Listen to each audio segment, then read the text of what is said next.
Hello, welcome to another video. This is a how-to on installing and integrating Crew Chief with your favorite sim. Today we're doing it with iRacing. It's one of the easiest apps to install and run. So if you prefer your spotter to sound more like this. On Dwayne, just 5 minutes left. Hold your nerve, we can win this. Over your standard sim racing spotter, then this is the one for you. So we'll start off with searching for it through your web browser, Chrome or Edge. I prefer Chrome, and type in Crew Chief, and then you should be greeted with this here. So if you've got this link, click it here. If you don't see this right, I will have the link in the description below, so you know it's a genuine link, and you'll be greeted with this Crew Chief forum, and it is the crewchief.org. Top one here on the forum, download Crew Chief for PC, and you will see it downloading up in the corner. As you can see, I've got a bracket 1 because I've downloaded this before. Open it, double click to install, let it do its thing. Once it's installed, it will open up and you will see this. You might find you will have some green boxes here with a bracket and a number. This means how many updates for that pack you need to update and install. So if it says brackets 5, you will need to click that box, update it, it will install automatically, shut down, open up, and then you have to do it again.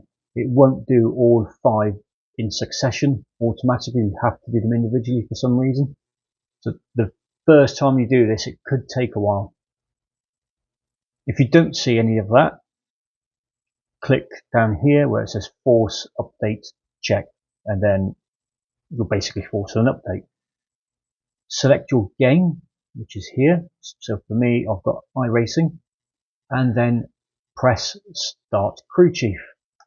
Radio check. It's as simple as that. What you will have to do, which I will show you later, or actually I'll do it now if you don't want to see all the boring bits after, is go into iRacing,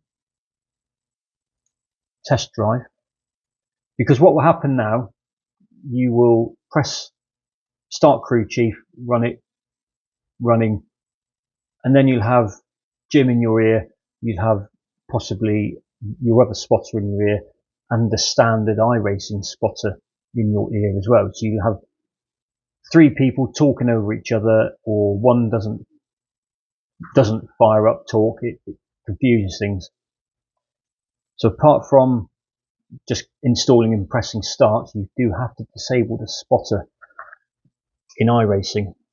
I'm just going to switch my wheel on so it doesn't go a bit odd and ask me to go through the wizard.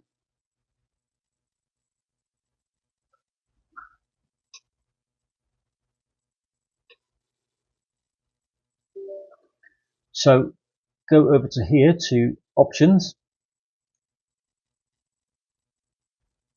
Check my, yeah, that's all right. And go to sound. And where you have spotter, uncheck that. Simple as that. So up to this point, you've installed Crew Chief, you've disabled this spotter, you are good to go. If you want to stay on a bit longer and just see how the other things are adjusted, then I will exit this and take you through it. So we will stop Crew Chief. Messages volume. This is the actual volume of how they speak in your ear. Obviously, the louder it is, the louder they will be in your ear. And the messages are for your chief voice and your spotter voice. The chief voice is your main voice, which tells you all the information you need about the track, how far someone's in front of you, your lap times, etc., etc. And there are only 2 to choose from, Jim and Jerry. Once you've selected one, you will have to reboot it again. Your spotter voice is the one that tells you there's a car left, car right, and there's a few to choose from here. And again, you have to reboot it once you've selected your voice. The background volume is so if you're in a car and the pit wall is talking to you, you would expect some sort of background noise in the pits that you could hear. So right now, Radio check. it's a very simple, clear voice. If we enable the background volume to about 50%, and let's do it all the way up. Let's go all the way up so you can see the drastic. Radio check. All that noise in your headphones, that's probably a bit too much. So you can dial that down Radio check. and have a little bit of noise so it sounds a bit more authentic. If you're using headphones for the first time when firing this up, you may find you get nothing at all, and you have to select each one to go to the correct speaker or headphone. So when I've got my wireless headphones plugged in, it will come up with the headphones.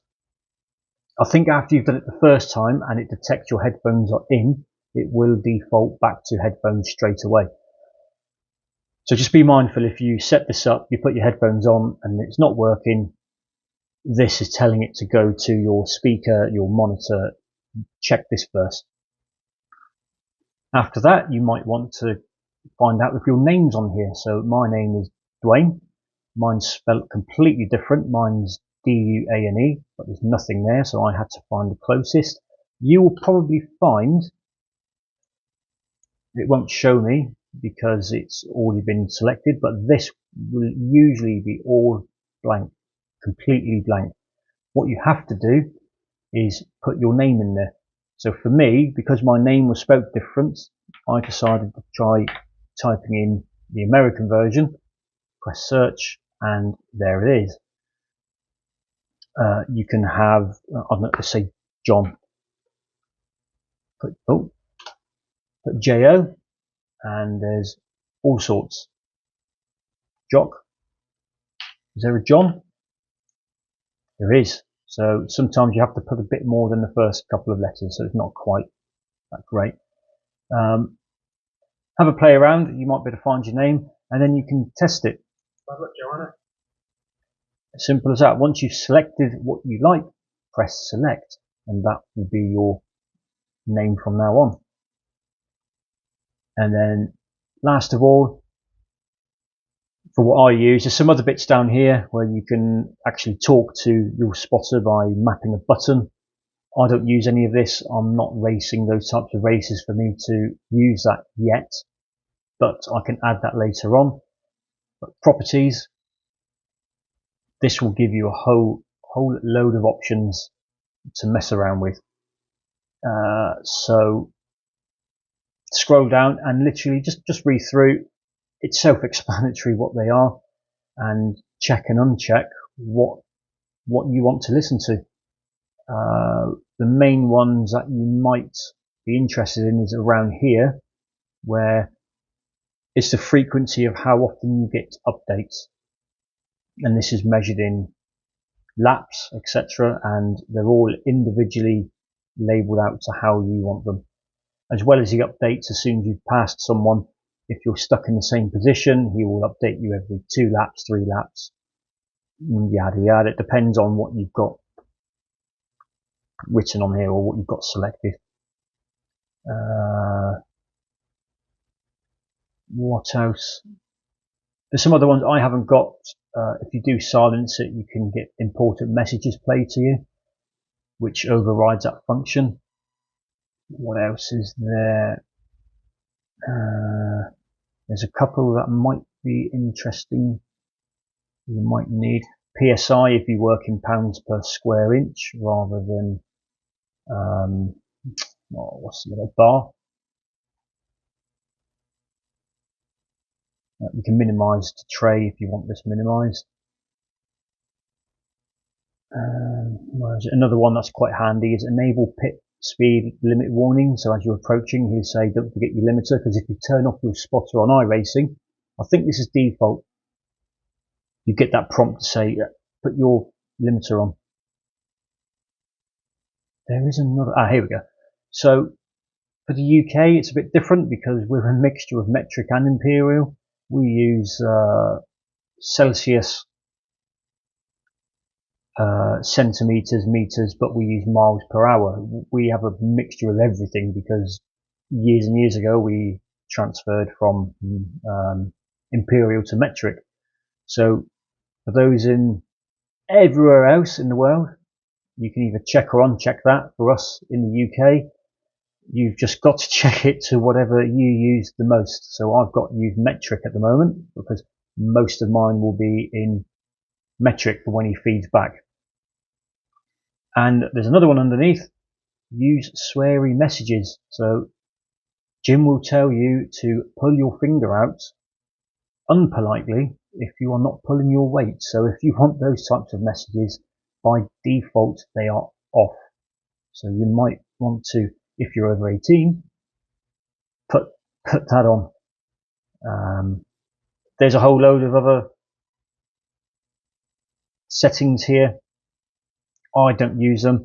I might use them later when I get used to racing more and I'm doing longer races where I'll need to do fuel stops, different strategies. But for someone, I suppose if you're looking for this type of video, I don't think you're going to be that far into it either. You're going to be like me, you just want to get up and running and start playing straight away. So for this video, that is it. Obviously, once you've changed everything, you can click Save Changes and you can create profiles. But for most of us, what I've just shown you is going to be plenty. So hopefully that's straightforward for you, and have fun, and I'll see you on the next video. Thank you very much.